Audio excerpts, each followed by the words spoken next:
We are lovers. We are kissing. We are lovers.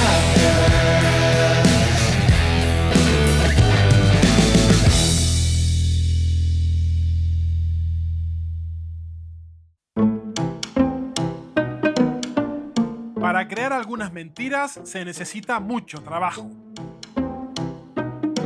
Para otras basta con un simple retoque. Pueden ser llamativas o sencillas. Algunas apenas llaman la atención, pero muchas consiguen su objetivo y logran penetrar en nuestra mente. Bulos que se convierten en bombas de relojería y que ponen en riesgo los pilares que sustentan nuestra sociedad.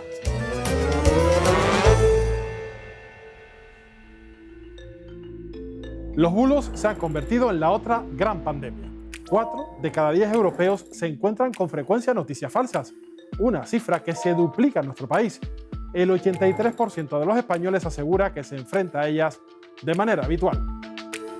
Según la Real Academia Española, un bulo es una noticia falsa propalada con algún fin, una herramienta de distorsión que ha crecido gracias a las redes sociales, pero que se utiliza desde hace siglos. El uso de los bulos a lo largo de la historia ha sido un recurso habitual. Son muy distintas las formas en las que han circulado a lo largo de la historia. La primera de todas, a través del arte, la propaganda monárquica, imperial, real, de la política, retratando a monarcas y a dirigentes, a caudillos fortísimos, altísimos, inteligentísimos, cuando muchas veces no lo eran. La imagen siempre ha sido muy potente en una sociedad que era mayoritariamente analfabeta. Avisos, gacetas, a través de sermones, de forma oral, a través de tradiciones, de leyendas, han ido circulando a lo largo de la historia de formas muy diversas, hasta hoy, hasta las redes sociales, de trolls y de bots en permanente campaña, activando y reactivando esos bulos. En el caso de España, quizás los casos más conocidos sean los de la caza de brujas o la persecución a los judíos por parte de la Inquisición. Vanessa Morales, consultora en comunicación. ¿Por qué Internet y las redes sociales han ayudado a difundir tanto los bulos?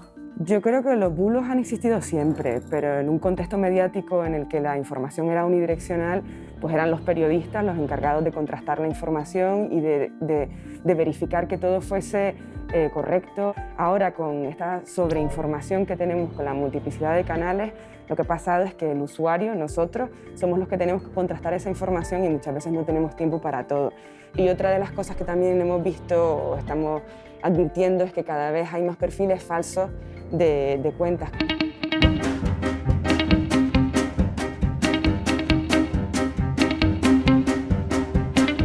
Los expertos calculan que en 2022 habrá tal cantidad de noticias falsas que será muy difícil discernir entre la verdad y la mentira.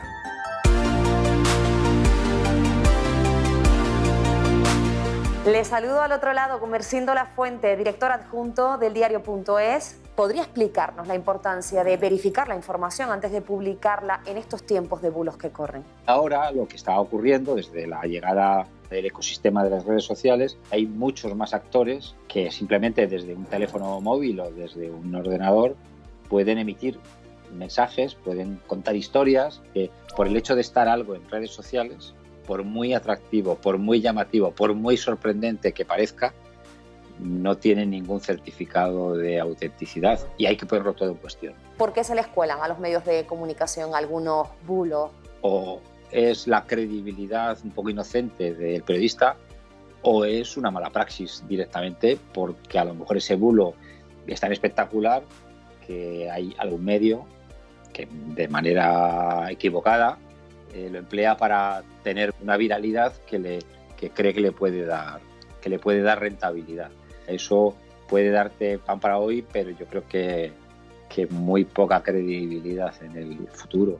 Hola Alberto, vivimos en un mundo en el que las noticias falsas cada vez están más normalizadas, en gran parte porque es muy sencillo elaborarlas. ¿Cuáles son los elementos que componen estas noticias? En primer lugar es la baja facticidad, que quiere decir que contienen falsedades en algún grado, no quiere decir que todo lo que contengan sea falso. En segundo lugar, la intencionalidad.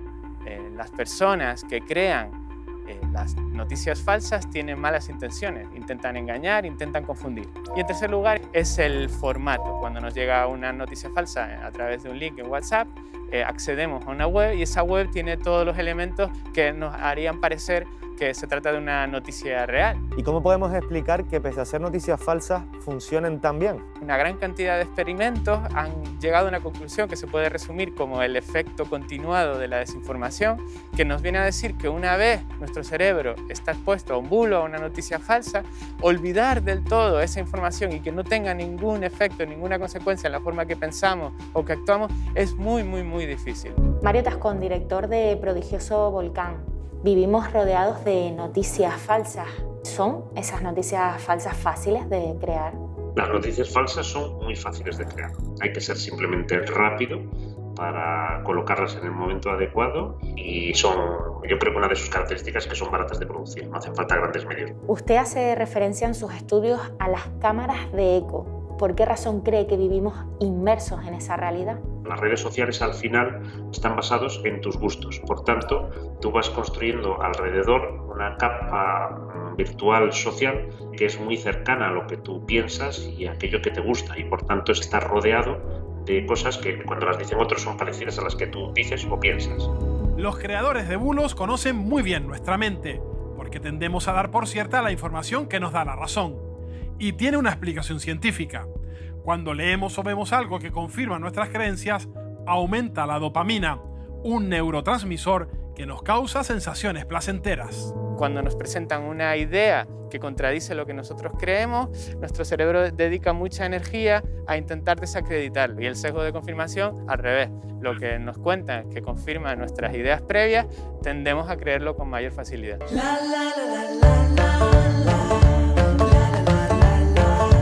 Las noticias falsas no afectan a todos por igual. Los que tienen más edad corren más riesgos de ser engañados. Solo en Facebook, los mayores de 65 años comparten casi 7 veces más bulos que los menores de 30. A una persona mayor, el no conocer la herramienta, el que de repente te llegue un mensaje, o un aviso de error, fraude, o le hemos ingresado determinado dinero, pues es mucho más fácil crear una alarma si tiene un mínimo de lógica. Cuando haces un uso rápido, ligero de ella, pues cualquier cosa que aparezca es mucho más fácil que te la creas. Respecto a un usuario que está machacando todo el día la aplicación, que sabe identificar cuándo es algo relativamente real y cuándo estamos ante una publicación, una publicidad o algún tipo de engaño.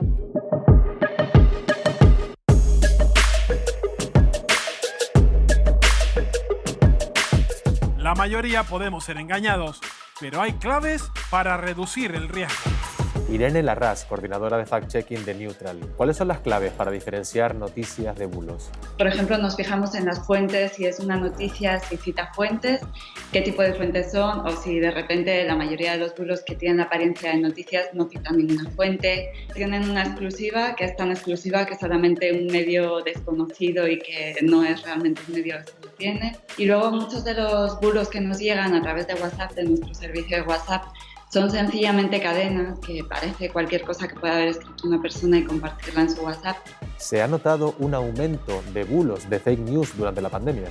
Nosotros multiplicamos creo que por 16 el volumen de trabajo. Ha sido clave el hecho de que no tuviéramos información. Y entonces eso genera mucha inquietud en la gente que no sabe bien qué creer, qué pasa, es algo nuevo, es algo diferente. El consejo en una línea es, si dudas, no compartas.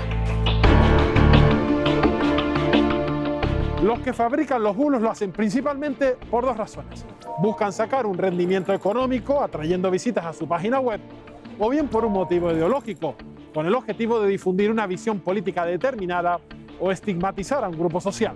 José Adrián García Rojas, ¿cómo los políticos se benefician del uso de noticias falsas? Siempre, históricamente, ha habido noticias falsas y esas noticias falsas se han utilizado y se hace con el propósito de beneficiar una posición política determinada, de denigrar al contrario, de magnificar la propia posición. Y es verdad que hay unos partidos que tienen más propensión a esos bulos y esas noticias falsas. Y cuando estas noticias se descubre que son falsas, ¿suelen rectificar los políticos? En términos generales no, y si hablamos de España todavía menos. Creo que en general los seguidores no suelen poner en solfa ni las noticias falsas que da su partido, ni la mayor parte de las cuestiones que tratan su partido. Miguel Ángel Ponce es diputado del PP, además de neumólogo. Hace casi un año fue víctima de un bulo. Un audio de una persona que se hacía pasar por él. Aseguraba que la pandemia ya estaba controlada y ponía como ejemplo un dato inventado de pacientes dados de alta en un hospital de Gran Canaria. Inmediatamente después de ese audio recibí cientos de WhatsApp diciéndome: Miguel, este hombre que habla dice que eres tú y está diciendo, bueno, porque poco más o menos, que la cosa era maravillosa, que esto iba fantástico. Bueno, fue una persona que intentó darse popularidad. ¿Qué hizo para desmitificar este bulo? Lo que hice fue hablar con un buen amigo mío, un experto en redes sociales, y le dije: oye, écheme una mano, hazme un cartel, un anuncio diciendo que esto es un bulo, prepárame un mensaje y vamos a difundirlo. Te puedo decir que estuve todo el día respondiendo mensajes hasta la 1 de la mañana, no terminé, ya terminé agotado, me fui a la cama. Esto que yo viví en aquel momento persiste y tenemos que luchar contra esto, es lo que llamamos la toxicodemia, ¿no? O la infodemia, ¿no? Los daños son inconmensurables, los daños son destructivos, generan ansiedad en la gente, generan eso, malestar, son tóxicos. Hay situaciones en donde puede producir no solo ansiedad, angustia, sino hasta la muerte. Es muy fácil producir un bulo, muy fácil, y hoy más, y las consecuencias de ese daño duran en el tiempo porque dañan a la credibilidad personal, a la confianza.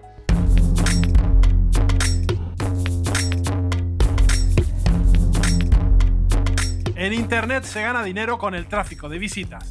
La red no premia la buena información, sino el tránsito, el volumen y la difusión de esa información. Un portal web cobra en proporción a la publicidad que puede colocar a su audiencia, así que cuanto más viral se vuelve una noticia falsa, más dinero genera su autor. Marc Amorós, ¿por qué generan ganancias económicas las noticias falsas y cuánto puede llegar a ganar un portal con este tipo de publicaciones?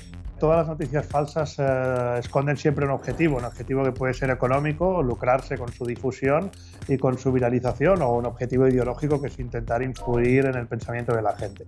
¿Cuánto dinero se puede ganar? Depende de cuán viral sea la noticia falsa, depende de qué cantidad de noticias consigas que sean virales, ¿no?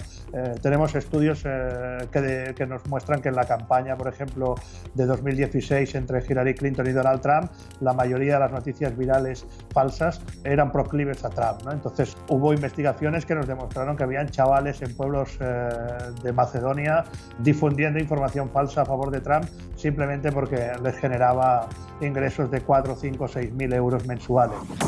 Los beneficios que generan las noticias falsas son tan grandes que hay auténticas fábricas de mentiras. En 2015 se crea en Rusia un bulo para interferir en las elecciones en las que ganó Donald Trump. Un modelo que se ha extendido a otros países. Nicolás de Pedro, investigador. Rusia ha sido uno de los países que más ha estado involucrado en la fabricación de noticias falsas. ¿Cómo funciona la creación de bulos en ese país? Bueno, la cuestión de la manipulación de la información tiene una larga tradición en Rusia, y en estos últimos 20 años en los que Vladimir Putin ha sido el presidente de Rusia, pues él ha ido construyendo un régimen en el que la información juega un papel central tanto hacia adentro como hacia afuera.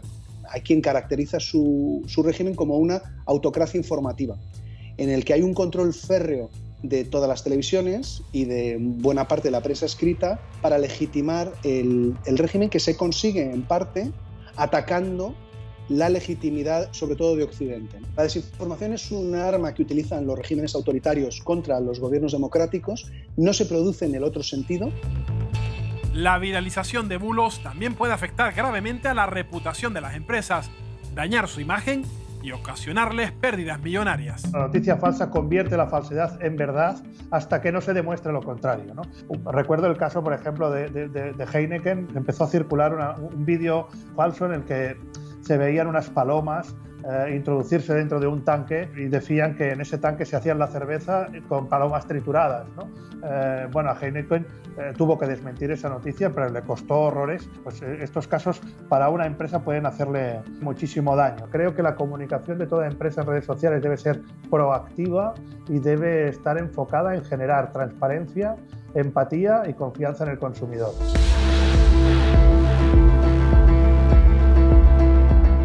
En Internet se libra en estos momentos una gran batalla que tiene como objetivo proteger el derecho a la libertad de expresión, combatiendo al mismo tiempo la desinformación. Javier Gallego, a Facebook, Twitter o Instagram, redes sociales de referencia, no les queda otra opción que limitar su contenido para cumplir con la legislación y usos y costumbres de cada país. ¿Cómo se puede hacer esto sin extralimitarse? Cómo controlar los millones y millones y millones de impactos informativos que hay en los canales digitales de información, sea la plataforma que sea. Es muy complicado. Donde yo sí pondría el acento es en cuando se detectara fake news, mentiras, bulos, manipulaciones de un emisor, sea un ciudadano o sea de una institución, a través de un canal, cuando eso se verificara que es falso, penar al emisor y penar al canal. Porque así los canales tendrían un plus de responsabilidad. ¿Cómo se puede proteger la libertad de expresión al mismo tiempo que se combaten las noticias falsas? Las administraciones públicas intentan poner límites a ese mar de noticias falsas, pero cuando legislan, no olvidemos que el poder público siempre legisla a su favor. Y ese control a veces no va en beneficio del ciudadano, sino que va a intentar controlar la información en beneficio del poder político o del poder económico.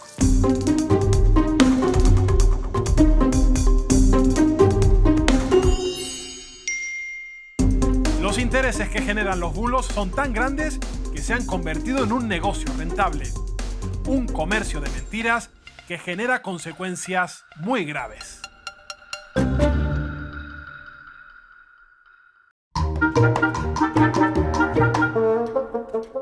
Aunque los bulos se crean para distribuirse por Internet y especialmente por las redes sociales, su objetivo es saltar del mundo virtual al real.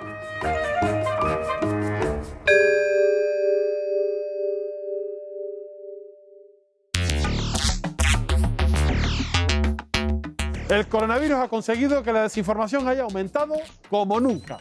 Desde que se decretó el estado de alarma, las noticias falsas se duplicaron en solo un mes y sus consecuencias para la salud pueden ser peligrosas.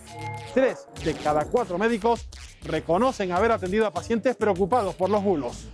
Candelaria Díaz, médica de atención primaria. Tengo unas imágenes de bulos que circulan por internet relacionados con la salud que me gustaría que viera y luego comentamos, ¿de acuerdo? Vale.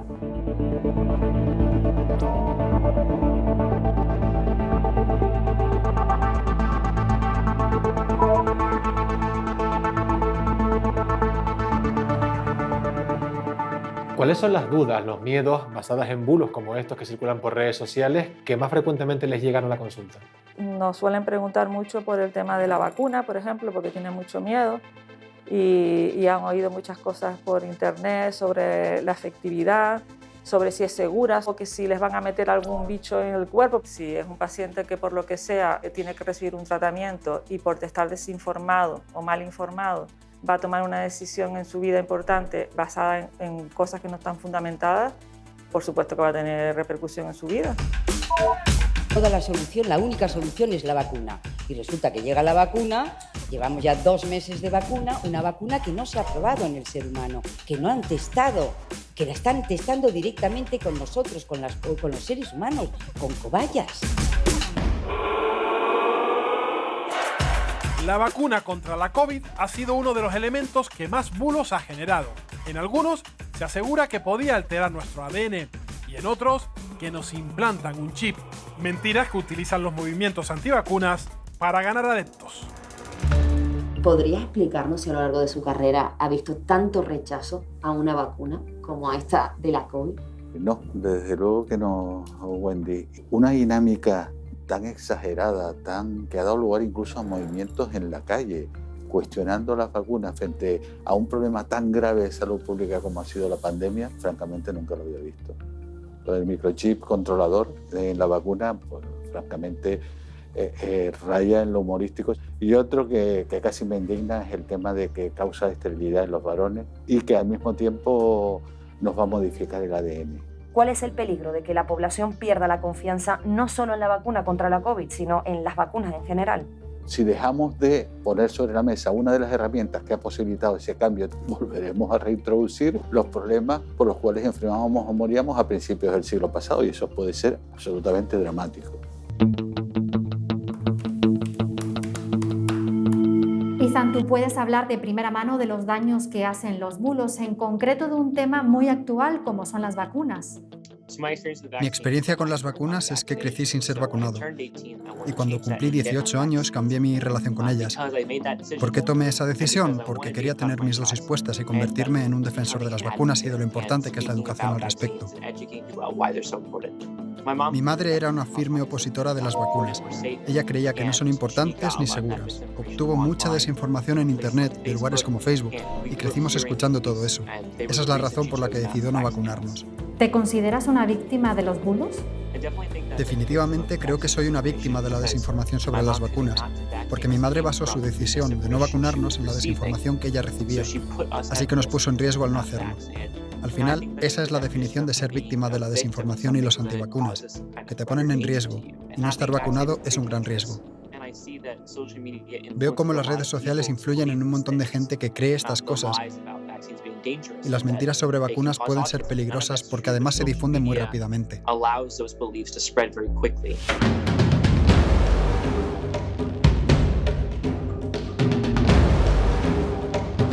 Otro de los temas que más bulos ha producido es la inmigración. Se encontró con un grupo de marroquíes, de árabes, de estos que vienen en las pateras, y el chico, uno de ellos, pues se enfrentó a mi hermano. Se pelearon. Mi hermano cuando se vio con 20 personas encima. A finales de 2020 este vídeo se hacía viral. Una joven denunciaba que un grupo de migrantes había dado una paliza a su hermano.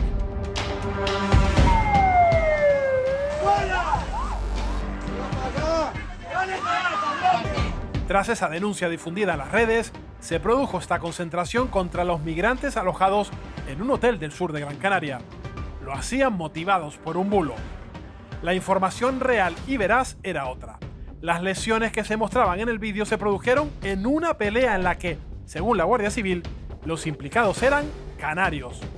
Esta es solo una de las mentiras a las que se han enfrentado los migrantes en los últimos meses. Miren lo que está aquí, señores, miren. Un trabajo bien hecho por un inmigrante. Por un inmigrante que venía en la patera, pasándola mal hasta ahora, que puede trabajar por España. Serigne, migraste a España hace 21 años y durante todos estos años has sido víctima de bulos. ¿A qué tipo de bulos te has tenido que enfrentar? El primero se levantó un señor y que dijo que los inmigrantes son asesinos, son violadores, maltratadores y todas esas cosas. Tenemos la culpa de lo que está pasando, de toda la maldad que está pasando en España. Cada día están buscando algo para inventar porque saben que hoy en día las redes sociales son el top del top. Entonces, ellos inventan. Antes me afectaban mucho porque siendo inmigrante, trabajador y cotizando, viene cansado y meten algo, ¿vale?, contra ti que tú no has hecho, eso duele. Lo que no podemos dejar de ninguna forma es que las personas, las minorías desordenadas, nos lleven a un comportamiento errático a las mayorías ordenadas. Los bulos, en ese sentido, son un arma de destrucción masiva. El artículo 510 del Código Penal tipifica hoy por hoy, entre 6 meses a 2 años, con las personas que difundan, que favorezcan el odio hacia personas por su raza, entre otras muchas condiciones.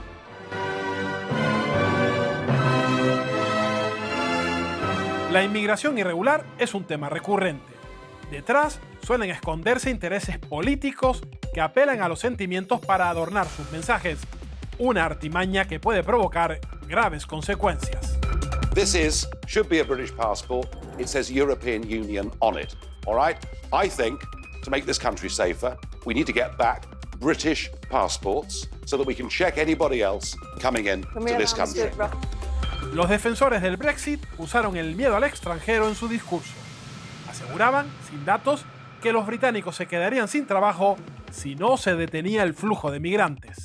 La inmigración Fue uno de los temas principales de la campaña pro-Brexit. Y los bulos, las mentiras, pues jugaron un papel fundamental. Aunque estudios de universidades británicas desmentían la idea de que los inmigrantes venían a hacer un uso abusivo de los servicios del Estado del Bienestar británico, y eso no se le dio ninguna relevancia a los medios de comunicación. Las redes sociales jugaron un papel muy importante, igual que lo jugaron en otras campañas, de forma que se enviaban mensajes dirigidos específicamente a cada grupo para reforzar las ideas o los prejuicios que ya existían y animarles a votar.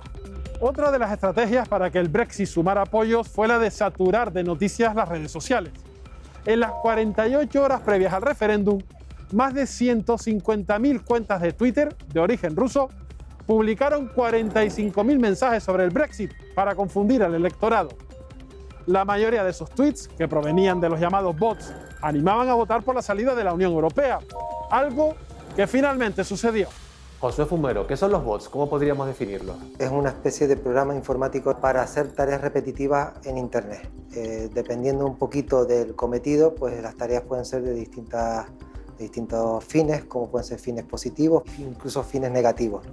El objetivo de los fines negativos son romper sistemas o romper noticias. Si hacen respuestas o hacen me gustas o hacen likes que no infringan las leyes básicas de las redes sociales, pues no hay forma de suspenderlas. ¿Cuánto cuesta crear y mantener un bot? Realmente hacer este tipo de programación te puede cobrar un precio incluso irrisorio de 300, 400, 500 euros. Un bot, imagínate, para poner likes de manera masiva.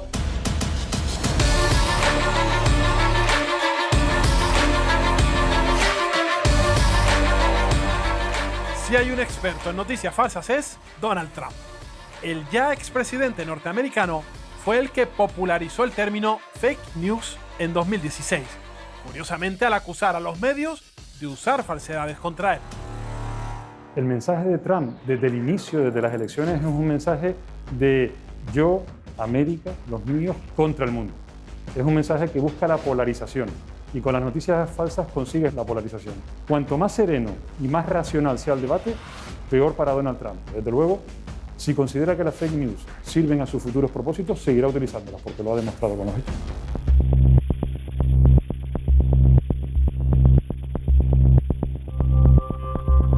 Los bulos han crecido sin control en las redes sociales, una vía de comunicación que ha fomentado y amplificado las teorías negacionistas hasta el punto de que algunos incrédulos ponen en duda la naturaleza de los fenómenos meteorológicos. Esta nieve no es nieve de verdad. Esto, como veis, no se deshace, por mucho que yo le ponga. Esto es puro plástico. Nos siguen engañando con todo. La complejidad de la realidad, eso hace que desde el punto de vista psicológico la gente sea favorable a percepciones erróneas, a creencias falsas, a bulos, en definitiva, y desde ese punto de vista es como normal que esas paranoias se difundan y se transmitan. Hay un clima que favorece esa divulgación, esa propagación. Pero si hay algún movimiento conspirativo que preocupa en estos momentos es QAnon, un grupo que se ha convertido en una amenaza para la seguridad mundial y que tuvo un papel protagonista en el asalto al Capitolio.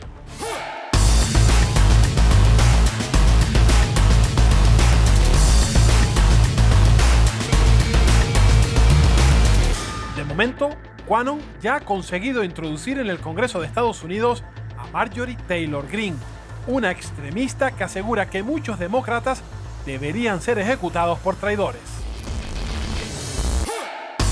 Deepak Dashwani, ¿qué es exactamente el movimiento QAnon y cómo surge? Surge alrededor de 2017 en el popular foro 4chan, que es donde surgió el movimiento Anonymous, ¿no? Hubo un usuario que se llamaba Q, que de hecho se desconoce si es una única identidad o una identidad colectiva, incluso un troll en internet, que en 2017 publicó ser una persona que tenía acceso a información clasificada del gobierno de Estados Unidos, ¿no? Y a partir de ahí lo que venía a decir es que el gobierno de Estados Unidos estaba luchando contra una red de pedofilia y pornografía infantil que estaba siendo operada por altos políticos del gobierno de Estados Unidos y estrellas de Hollywood. Básicamente lo que se dice es que Donald Trump está luchando contra esto y los adeptos a este movimiento piensan que existe una teoría conspiratoria. ¿Por qué se ha extendido este movimiento con tanta facilidad, con tanta rapidez?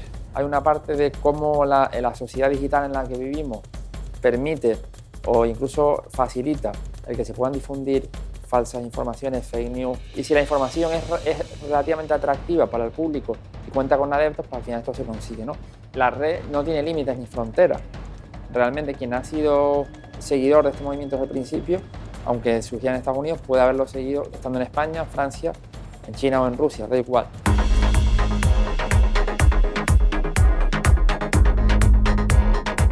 Javier Urra, muchas gracias por atendernos. Las famosas teorías de conspiración, ¿de qué manera se consiguen reforzar en las redes sociales y llegar así a tanta gente? Siempre hemos tenido gente que está contra lo que se diga, gente que es conspiranoica. Hay gente que cree que todo es una mentira, el asesinato de Kennedy, que la Tierra sea redonda. Claro, ahora la red social permite algo muy interesante, que es sentir un grupo que te apoya. Por lo tanto, tú no estás contra el mundo, sino que posiblemente el mundo engaña y tú eres de los inteligentes que estás en un grupo. ¿Cuál es la característica? Muy fanática, muy sectaria. No cabe el debate. No, esto es así. Yo estoy en posesión de la verdad. Los negacionistas normalmente no suelen cambiar de opinión, pero ¿cree que existe alguna forma de hacerlos entrar en razón? La mente de un negacionista en cualquier ámbito tiene un pozo paranoico, mucho de desconfianza en el género humano, una vivencia negativa de las intenciones ajenas. Tienes que ponerles un espejo, tienes que afrontarles con su realidad. Y luego tienes que entrar en temas mucho más profundos. ¿Cuál es su autoestima? ¿Cómo se ven ellos valorados? ¿Cuál es su realidad? Tenemos un gran problema, que un porcentaje son impermeables. Por lo tanto, bueno, te pueden escuchar, pero no te van a entender. Tampoco merece mucho la pena esforzarse con quien no quiere cambiar, con quien no quiere debatir, con quien no quiere escuchar.